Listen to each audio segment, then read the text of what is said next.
ubimenya. Muri iki kiganiro ndaza guhamagara Irene live muri Ndahabi, turi buze kubana mu kiganiro, araza kudusobanurira ibintu byinshi, araza kutubwira iby'urugendo rwabo uko byagenze n'impamvu bakeka ko igihuha nka kiriya cyo gutandukana kwa Vestine ndetse n'umugabo wiwe cyakwirakwijwe. Abantu babihuza no kuba hari indirimbo shyashya iri buze kuba ijya hanze yabo, bakaba bashaka kuba bayitwikira. No, hoya, hari n'andi makuru yavumbuwe avuga ko ejo ku itariki 20 z'ukwezi kwa 11 umwaka wa 2025, nyuma y'ukwezi kurengaho gato, witwa Irene muri Ndahabi, witwa Dorcas na Vestine bari mu bitaramo bigiye bitandukanye bakoreye mu gihugu cya Canada, bagarutse mu Rwanda. Irene mu gapfukamunwa, Dorcas mu gapfukamunwa. Umuntu waje kubakira n'umwe rukumbi bamwita Hussein Traore. Ngo ni Irene muri Ndahabi, ndimo ndahamagara Kasha Makokero, Daddy wa Vestine. Irene muri Ndahabi, katitaba telefone. Bwana Irene muri Ndahabi, Kasha Makokero, Miss myinshi. Sports, showbiz and trending stories with Danny Emase. Reka nizere ko mumeze neza cyane, mbifurize ibihe byiza, nkuhereza ikaze hano ku nkumbu rwa Plus TV. Je nitwa Danny Emase, nkwaye ikaze aho uri hirya no hino, abaduteze amatwi bari hano mu gihugu cyacu cy'u Rwanda, imbere mu gihugu, hanze y'u Rwanda, muri East Africa, ku mugabane wa Amerika, ku mugabane w'Iburayi. Reka namwe twizere ko mumeze fresh sana. Abantu bari aho ngaho za Montreal, abantu bari aho ngaho za Vancouver no mu bindi bice bigiye bitandukanye bya Canada, namwe reka twizere ko mumeze neza cyane. Ni yihe nkuru igezweho kubijyanye na Vestine na Dorcas hamwe na Irene mu gutahuka kwabo? Ubu ngubu icyo wamenya nuko bamaze gutaha mu Rwanda, ariko amakuru ari hanze ahangaha avuga ko uwitwa Vestine yasigaye muri Canada. Gusigara muri Canada ntabwo ari kesiyo yuko afitanye ikibazo n'umugabo wiwe. Ndaza kubabwira impamvu Vestine yaba yarasigaye muri Canada. Banze mwibutse ko ugomba gukora subscribe kugira ngo tujye tubana umunsi ku munsi, igihe cyose tuzajya dushyiraho ikintu uzajye uhita ubimenya. Muri iki kiganiro ndaza guhamagara Irene live muri Ndahabi, turi buze kubana mu kiganiro, araza kudusobanurira ibintu byinshi, araza kutubwira iby'urugendo rwabo uko byagenze n'impamvu bakeka ko igihuha nka kiriya cyo gutandukana kwa Vestine ndetse n'umugabo wiwe cyakwirakwijwe. Abantu babihuza no kuba hari indirimbo shyashya iri buze kuba ijya hanze yabo, bakaba bashaka kuba bayitwikira. No, hoya, hari n'andi makuru yavumbuwe avuga ko witwa Vestine ashobora kuba ashaka gusigara muri Canada kugira ngo umwana wabo abone ubwene gihugu bw'igihugu cya Canada. Ayo ngayo n'andi makuru nayo utagomba kurenza amaso, kubera ko murabizi ko mu Rwanda imiryango myinshi yifashije iyo yenda kwibaruka. Ubu hari ukuntu basigaye bafata umubyeyi wenda bura nk'ukwezi, kavuga ati reka twebwe tugende tujye muri Amerika, hanyuma igihe cyo kwibaruka nikigera umwana wacu. Kubera ko iyo bira bihugu byateye imbere, iyo umubyeyi yibarutse umwana ari ku butaka bwabo, uwo mwana aba ari uw'icyo gihugu, ahita ahabwa ubwene gihugu. Rero hari abantu batagiye kuvuga bati ese amezi 3 yarahagije kugira ngo Vestine abe yavuga ngo asigare muri Canada, umwana we azandikishwe mu bitabo cyangwa mu irangamimerere ryo muri Canada. Irene muri Ndahabi turamufite kuri telefone, araza kubidusobanurira. Ku munsi w'ejo, ubwo ejo hari ku itariki 20 kuri Kigali International Airport, narabibabwiye ko jewe nzakura kamera z'inkumburwa Plus TV hano kuri Kigali International Airport, aruko bano bantu bamaze kugera i Kigali, kubera ko murabakunda, muba mugomba kumenya amakuru yabo. Nabo nanjye kandi ndabakunda cyane, kubera ko buriya nge bari no mu bahanzi nkunda b'imbere. Nkoze urutonde rw'abahanzi 3, witwa Vestine na Dorcas, bakisanga ku rutonde rwose ari abambere cyangwa ari abakabiri. Ubwo bwo ari kubw'impamvu zanjye, nabwo ngubwo ufite umwanya wabaterekaho. ejo ku itariki 20 z'ukwezi kwa 11 umwaka wa 2025, nyuma y'ukwezi kurengaho gato, witwa Irene Murindahabi, witwa Dorcas na Vestine bari mu bitaramo bigiye bitandukanye bakoreye mu gihugu cya Canada, bagarutse mu Rwanda. Ariko amakuru ahari avuga ko Irene yazanye na Dorcas wenyine ejo ku isaha y'isa 8, hagati ya saa 8 na saa 10. Ubwo hari nko mu saa 8:50 na niba ntibeshyeho gato. Ubwo niyo mpamvu mvuze ngo hagati ya, kuko nanze guhita mpresiza ngo mvuge amasaha. Baraje, abantu barababonye, Irene mu gapfukamunwa, Dorcas mu gapfukamunwa. Umuntu waje kubakira n'umwe rukumbi bamwita Hussein Traore. Uyu Hussein Traore asanzwe ari umukameraman wa MI Empire, niwe ubafasha mu bikorwa byo gushutinga biriya biganiro, kubyeditinga ndetse no kubyaplodinga. Niwe muntu wari waje hano kuri airport kubakira. Abantu bagiye kubona babona uwitwa Irene arasohotse ari kumwe na Dorcas bambaye udupfukamunwa. Abantu bagira ngo byibuze Vestine asigaye inyuma. Baraje nta n'iminota 2 bamaze kuri airport, baraza basuhuza Hussein Traore. Birumvikana we yagombaga kuba bizi, byanagizwe ubwiru cyane kubera ko nta tangazamakuru na rimwe. Nanjye Hussein Traore umukameraman nagerageje kumwandikira ariko niyansubiza, ngira ngo mubaze atese abavandimwe bazagera mu Rwanda ryari. Ariko bari babanje kumbeshya ngo bazaza ku itariki 19, nabwo kandi bivuzwe n'umuntu uhorana nabo. Ariko naje kubimenya nyuma ko kwari mu buryo bwo kuyobya amarari no kugira ngo bajijishe itangazamakuru nirizahagere. Ubwo abantu ikintu bitega ko Irene agomba gukora ikiganiro byanze bikunze we na Dorcas. Ikiganiro kizajya hanze muri weekend, ejo bundi ku cyumweru this coming Sunday hagomba kuri MI Empire hagomba kujyaho ikiganiro gisobanura, kinakuraho urujijo ku byatumye aba bombi badataha nk'uko bagiye. Barabizi ko igitutu kirahari. Irene n'ubu ngubu yarayaje muri iki gitondo, hari gahunda y'uko hari ikiganiro agiye gukora. Iyi weekend kuri MI Empire harajyaho ikiganiro cya Irene na Dorcas basobanura iby'urugendo rwabo, banakura urujijo ku bihari. Amakuru meza nuko uwitwa Vestine nta kibazo n'iki na kimwe afitanye na Idirisa.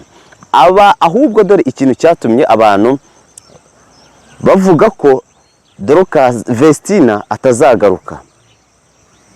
Mu nshuti zabo hari uwo babwiye bati ntabwo tuzazana na Dorcas bitewe n'ibibazo ibi n'ibi ntashaka kwinjiramo, ariko bidafite aho bihuriye n'umugabo we Idirisa. Ubwo nyine abantu b'ababyeyi barabyumva, ibibazo by'indege n'ibyo bintu twashyizemo byo kugira ngo wenda abe yakibaruka umwana we ahabwe ubwenegihugu bwa Canada. Mu nshuti zabo, ubwo ni inshuti ya Dorcas na Vestine, bayiganirije ko nibagaruka mu Rwanda Vestine we atazahita aza. Umunsi yabivuzeho bugicya ariya magambo nibwo yagiye kuri story cyangwa kuri stati ya Instagram ya Ishimwe Vestine. Noneho iyo nshuti yabo yari yabikojeje umuntu, yari bibwiye umuntu, ariko we abimubwira yumva nyine ariko umubwira umuntu ati ba Vestine bazaza ariko ntabwo bazazana nyine ntabwo bazazipa kimwe, uko bagiye ari batatu ntabwo ariko bazagaruka, ahubwo Ishimwe Vestine we azasigarayo. Bahita babihuza n'iriya stati, maze abatipe rero baratangira baracukumbura. Si ngaho binjiye mu rugo rwe, barinjira bati Vestine yagiye yirukanye umukozi wo mu rugo naho uhari, Idirisa akunda abagabo akunda abagore, imini bigenda gutya na gutya. Idirisa yaba yarabeshye imitungo ababyeyi ba Vestina, Idirisa yaba yarabanje gukunda ababyeyi ba Vestina akabikundwa akazaho mbere yuko anagira n'ikindi kintu akora. Ubu ni ubuzima nyine bwa showbiz, ubwo ni ubuzima bwa showbiz. Kandi nk'abantu bamaze kubaka izina, buriya hari ikibazo cyajyaga kibaho kera cyane, kera mbere yuko gospel ifatwa nayo nk'umuziki w'ubucuruzi. Ngira ngo buriya witwa Israel Mbonyi n'aba ngaba Dorcas bari mu bantu bagaragaje ko umuziki wo kuramya no guhimbaza Imana gospel ushobora kuba umuziki wo gucuruza nawo. None se niba abantu bafata indege bakagenda bagakora tour hariya muri Canada kandi barishyuwe, niba bakora tour mu Burundi barishyuwe, niba mu Rwanda agahigo ko kuzuza Big Arena uri umuhanzi umwe gafitwe n'umuhanzi wa gospel, kandi kwinjira muri Big Arena ntabwo ari ukwinjirira ubuntu.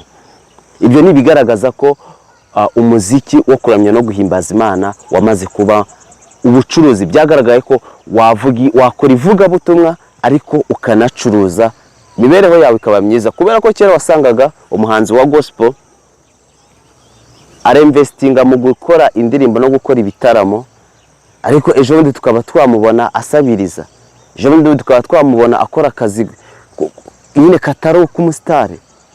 Ingero zirahari, Theo bose babireba, nta muntu wigeze, barakubwira ngo nta muntu n'umwe mu Rwanda sibye uwo bita Senderi International Hits, nta muntu n'umwe mu Rwanda urakora stage nk'iyo Theo bose babireba yakoze. Mu byaro muzagende mubaze n'ubu ngubu, kandi ubu ngubu umuhanzi wavuga ugezweho ninde? Nushaka gufata Bruce Melody cyangwa The Ben, ubajyane mu byaro, ugende wubake stage hamwe uhashyire Theo bose babireba, ahandi uhashyire Bruce Melody cyangwa The Ben. Theo iyo ageze kuri stage ivumbi riratumuka, ariko icyo gihe babikora na Barine Gahongayire mu icyo gihe cyabo, ntabwo umuziki wo kuramya no guhimbaza Imana wari umuziki w'ubucuruzi. Ariko iri tsinda ry'abana b'abakobwa ndetse n'ababanjirijeho imbere gato bagaragaje ko umuziki wo kuramya no guhimbaza Imana wawukora nk'ivugabutumwa, ariko nawe ntuzasabirize ahubwo ukagutunga. Ibyo nari mbivugiye iki? Nari mbivuze ko aba bana b'abakobwa bagomba kwakira ibibabaho n'ibivugwa, kubera ko binjiye ku itara ryo kuvugwa, binjiye mu isi y'ubusitari. Nyine umusitari ubundi nicyo bivuze, star, inyenyeri. Iyo umuntu arebye mu kirere ukabona inyenyeri, nta muntu uba ufite uburenganzira bwo kuguhuma amaso ngo nturebe iyo nyenyeri. Icyo nemera cyo, mushobora kutabona inyenyeri mu buryo bumwe. Umwe ashobora kubona inyenyeri ko irimo iramurika cyane, undi akabona ko iyo nyenyeri irimo iramurika gake, umwe akabona ko iyo nyenyeri ibereye icyo kirere irimo, undi akabona ko iyo nyenyeri itari ikwiye kuba aho ngaho. Ibyo ndabigereranya no kuba umusitari. Kuba umusitari buri wese aba yemera, aba afite uburenganzira bwo kukuvugaho uko nyine akubona. Ubwo rero abana b'abakobwa bajye bihanganira ibijya bibabaho, ntibakavuge ko wenda bidahuye n'ubuzima bwabo. Ni nayo mpamvu Irene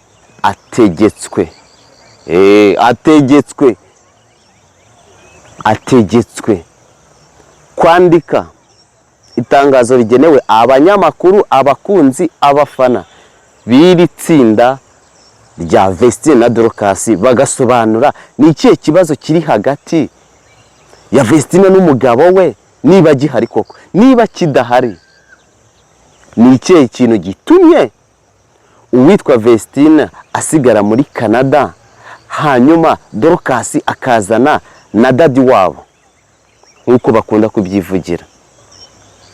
Ni nayo mpamvu rero natwe nk'Inkumburwa Plus TV twifuje mu kiganiro cyacu kugira ngo turebe ko twakora inkuru yuzuye, twifuje ko twahamagara Irene Murindahabi Kashamakokero kugira ngo twumve icyo ari buze kutuganiriza cyangwa icyo ari buze kudutangariza. Ese koko Vestine yaba yasigaye muri Canada kubera ibibazo afitanye n'umugabo we? Ese koko Vestine asigaye muri Canada kugira ngo azabyarireyo umwana we abone ubwene gihugu bwa Canada? Reka muhamagare mubyumva live nanyitaba, ngo ngubwo ibyo turi buvugane biraza kubaha igisubizo kibiri kuvugwa muri iyi minsi. Ngo ni Irene Murindahabi ndimo ndahamagara Kashamakokero, dadi wa Vestine. Irene Murindahabi katitaba telefone. Bwana Irene Murindahabi Kashamakokero, misi myinshi. Hariwe mane ari mu kiganiro. Wamumbwire ko mushaka. Ubwo urumva yakuze ikiganiro akakuvugisha wangu, ahubwo namubwira ko wamushaka. Mubwire ko ari nde? Umubwire ko ari Dani Inkumburwa Plus. Okay. Asante. Okay, ngira ngo murabyumvise rero, Irene Murindahabi atari mu kiganiro, ntabwo ashobora kuba yavugisha umuntu. Birashoboka ko ari cyo kiganiro nababwiye kigomba gusohoka muri weekend barimo barakora, cyangwa se kikaba ari n'ikiganiro bisanzwe by'akazi ke bisanzwe, ariko mwabyumvise ko Irene already ari mu Rwanda, yazanye na Dorcas. Vestine asigara muri Canada. Ubwo icyo tugomba kwitega kumenya ni ikihe kintu cyatumye uyu mwana w'umukobwa cyangwa Madamu Idirisa asigarayo. Very soon as possible turaza kubimenya niba koko harimo ikibazo cyangwa koko niba yasigayeyo ku zindi mpamvu zinafitiye inyungu umuryango. Njyewe nitwa Dhani MRC, ushobora kumfollowinga ku mbuga nkoranyambaga zanjye zigiye zitandukanye, Instagram, TikTok, niko nitwa Dhani MRC 250. Kora subscribe tujye tubana umunsi ku munsi ku Nkumburwa Plus TV.